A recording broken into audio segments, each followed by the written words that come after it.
ध्यान कैसे करें? ठीक। ध्यान, पहले तो समझे ध्यान क्या है।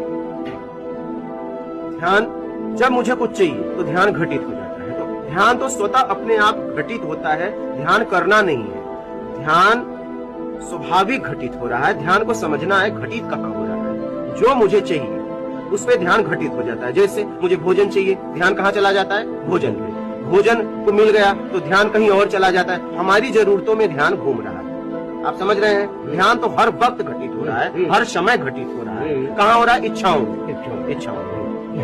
ठीक है, तो अब आप चाहते हैं कि परम ध्यान जो है आपको घटित हो, जो आपको प्रसन्नता दे, तो निर्विकार होने के लिए आप धारणा बनाइए। पहले आपको धारणा करनी पड़ेगी। चाहिए में ध्यान घटित होता है। तो आप देखिए, जो आपको चाहिए धारणा बनती है, ध्यान घटित हो जाता है। धारणा, ध्यान, समाधि, तुम ब्रह्म।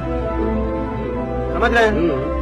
तो आप जो है निर्विकार होने के लिए धारणा बनाइए कि मैं छल कपट चोरी बेईमानी चापलूसी मकारी धोखा पाखंड से कैसे मुक्त हो जाऊं। जब इसके लिए आप पक्की धारणा बनाएंगे तो ध्यान उस पर घटित होगा और अपने आप धारणा, ध्यान, समाधि, तुम ब्रह्म अपने मैं तक पहुंच जाओगे।